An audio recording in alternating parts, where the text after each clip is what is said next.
Mandela Catalog needs no introduction since it is one of the most famous and oldest analog horrors on YouTube.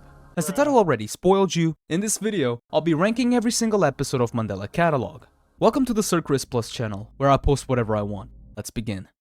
You know the drill. We'll be starting from absolute cinema to the skull emoji, and I'll be breaking down the episodes into important parts. We begin with the very first video, Overthrone. In it, we see a bootleg episode of the Beginner's Bible that was tampered with to show the main antagonist of the story, the devil. He deceives Mary, tells Joseph a secret, and shows his real face to the shepherds. And it ends with a foreshadowing of a future character. To be honest with you, it's a very solid first episode, and also a great opening despite it being just, very simple. Good tier. Volume 1 is where all hell breaks loose. It's 1992, and a new threat has invaded Mandela County, alternates. They became such a problem that even the government has recognized it. Alternates are these weird humanoid creatures that don't attack you physically, but they use their uncanny appearance and mental warfare to drive their victims, in this case you, to take your own life. Either by disguising themselves as people you know, or by telling you horrible things. This volume shows us the first victim, Mark Heathcliff. After going to Caesar's house to do him a favor, Mark is followed by an alternate, and 2 or 3 days later he ends up taking his own life. The most ironic part is that in the future investigation, we can hear the alternate faking a conversation with himself, as if he was trying to tell Mark what he was losing by staying locked in his room. As we look deeper into the situation, we realize that the city is in a horrible situation. The police are unable to help civilians who are being attacked by an alternate, and the police is told to not show fear in any way, and to keep lying to civilians saying that help is on the way, when they're actually not. And it ends with the fact that Mark has already faced an alternate when he was just 8 years old. Bravo. Simply bravo. The first volume gives us a glimpse of what is happening around Mandela, while also maintaining it interesting. Sure, it's minimalistic, and there's people who have a problem with that. But get him some slack, this was the beginning of the series. Amazing tier.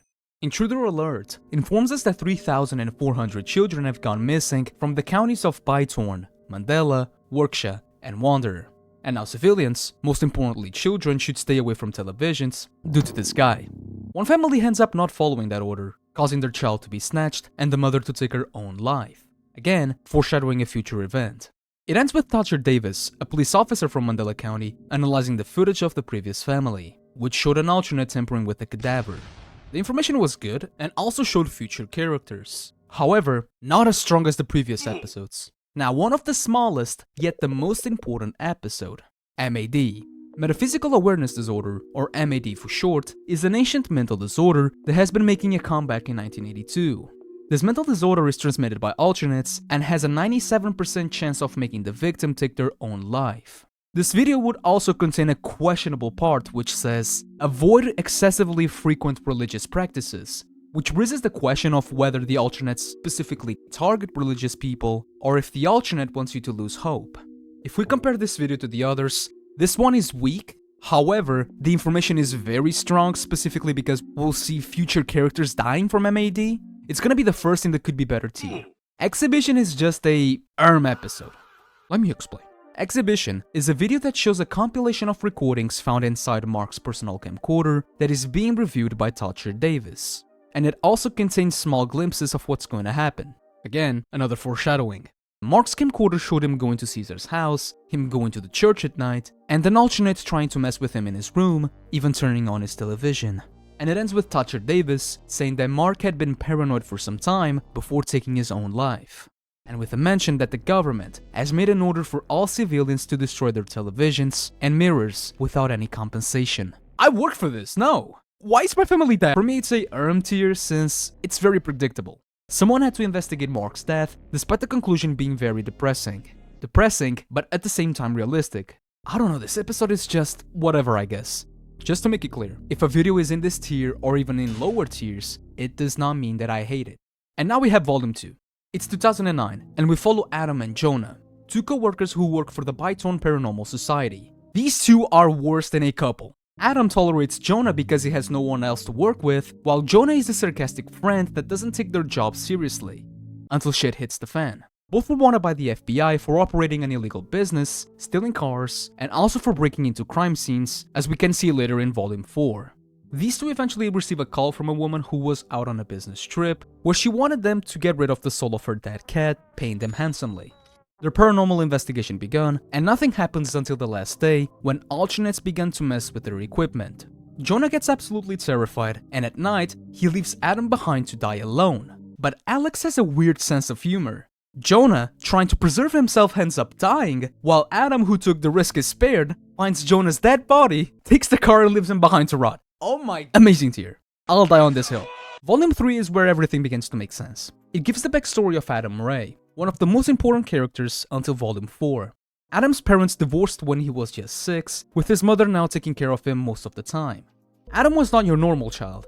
For some reason, he didn't show any fear stimuli, despite we being able to hear him cry in his room. That's still a mystery, by the way.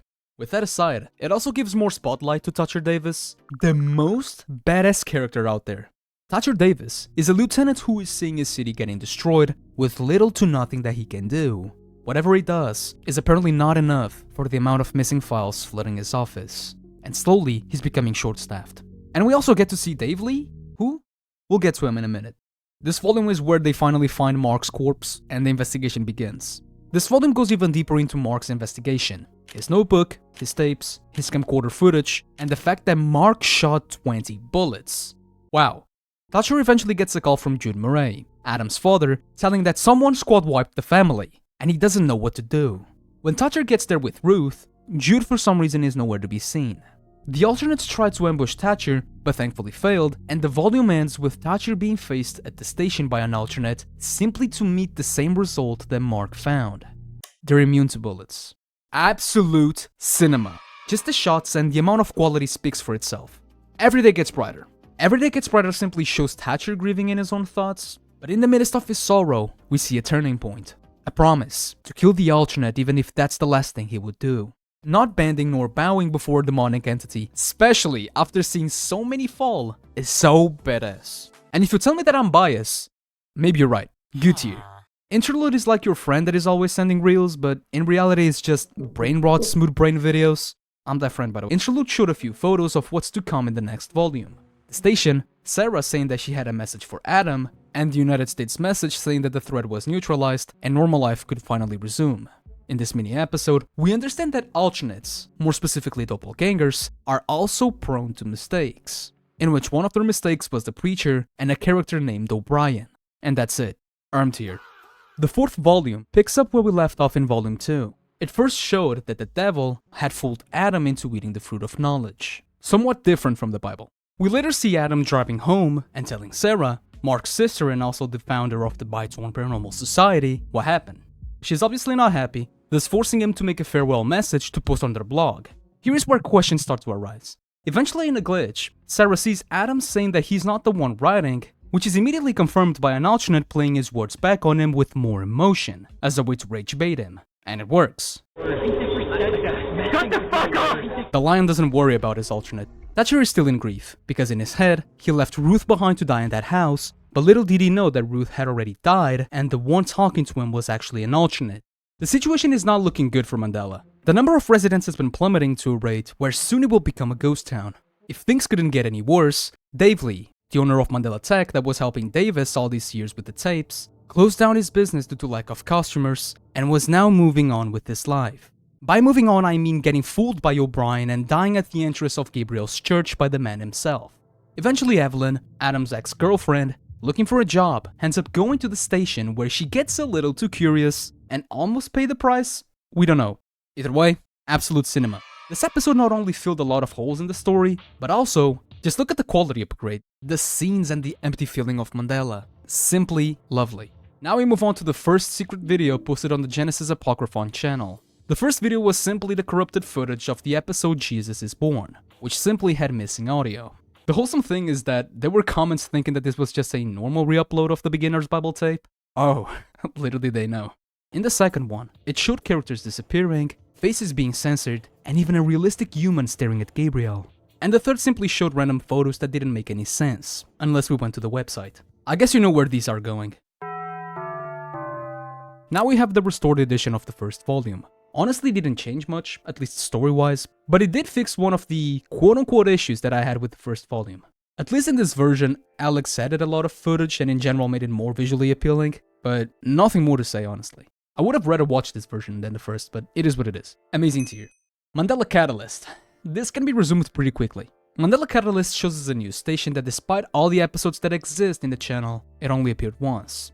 We see Adam showing a trick to Eve, Dave's autopsy in which his brain exploded, and Thatcher Davis who found Adam in the middle of his metamorphosis. One detail that I loved about this mini-episode is the radio saying that any future moves by investigators or friends to save Adam were completely futile. Cool mini-episode with decent information. Not as good as the volumes, but that's kinda cheating. Good tier. Now Presto is where things start to get interesting. It begins in a weird way, with Sarah hacking into the Mandela Tech cameras and showing them to Evelyn. She eventually gets caught by the system, thus forcing Sarah to see Thatcher interrogating Adam, in which Adam opens up about the events that we saw on Volume 2. He says that most of it was a blur, but admits that he was the one to blame, since he knew what would happen, and still went after it anyway, as said by God. This obviously can be linked to the teachings of the Bible, where God told Adam and Eve to not eat the fruit of knowledge. This time Adam ate the fruit, and now he was paying the price, losing his humanity. This gives us a lot to theorize, such as, has God really spoken to Adam? And if so, why only Adam? Or is this tiny quote simply referring to the moment where he fell asleep in the house in Volume 2? This is what I love. Make me question my comprehension of this analog horror. Good tier. Volume 5 is just mind-blowing. In this volume we follow Jude Murray, Adam's father who apparently never died and was now trying to run away from his past by relocating himself to another city. During this process, Jude had to wait to be picked up in this weird house in the middle of nowhere. How did he not see the red flag? This episode also shows what USDTP were up to. You know, the guys who made the infomercial? Since very little is known about them. In one of their operations, they discover that alternates can apparently time travel or mess with the current timeline that we see. When I saw this the first time I was kinda scared, because what if Mandela Catalog turns into a constant questioning of timelines? During his time alone, Jude can be seen very uncertain about his decision, eventually refusing to leave because someone was at the door. In the middle of this volume, we see some clay animations and we finally understand that the text from the Overthrone episode was referring to Jude. For more than he tries to run away from what he did, he can't. The couple broke up in August of 1992. The reason why they divorced is still very vague, but we can get an idea by his behavior on the phone. When Lynn called Jude for help, Jude seemed tired or simply uninterested in Adam's well-being. After the divorce, Lynn had to take care of Adam alone, making her dependent on the thing that harmed children in the series while she was doing chores, putting both in a very vulnerable situation. And you know where this is going. Eventually an alternate disguised as Thatcher Davis talks to Jude, thus signing his death warrant. Because on that night, he ends up dying from an overdose by the same alternate that killed his family. Although the quality is amazing, and the information is good, I still have a small problem with the pace of this video compared to the others. It felt a little too slow, but maybe that was the point. But on the flip side, this volume gave us a curveball. The fact that Jude Murray never died. Amazing. Okay, now we're finally on the 3 last videos. First, we have a video that is separated into 2 parts. Unraveling Part 1 shows a video from an account called All Dark All Gone on TikTok. The video loops over and over again, but with each loop, the video became more unstable, until it eventually breaks. Cool execution, but not important. Now the second part is the opposite. In the second part, we follow Dave Lee and he mentions about generation loss, which is the loss of quality between copies of a VHS tape. Between these types of generation loss, there is one that is caused by outside influences. This type of generation loss would make the tape literally unwatchable, with constant glitches, missing audio, messages, footages about fake medicine, and even Gabriel. This tip ends up being important because it reinforces the fact that alternates mess with technology, and it also reinforces that Team Morale was made by alternates. I feel like a broken record. Very good information, and it answered questions that we had. Good tier. And finally, we have Cognitohazard. Cognitohazard shows us an interaction between 2 users in a forum called Babel. The conversation would start normally, but slowly we noticed that one of them was actually an alternate that ends up doxing the other user, Addison, who apparently had grandparents who lived in Mandela, in which the alternate bullied her and tormented her with her death. This conversation was eventually archived and was tagged as the most recent way an alternate tried to give someone M.A.D. Why not simply turning off the PC? With this conversation we also get the information that not a lot of news from Mandela had survived for some reason. Maybe they were deleted by alternates or were blocked by the government. Unexpected, but it could have been better. And here it is. If you guys have a different opinion, please tell me right down in the comments. Thank you for watching, champ. And until next time, take care.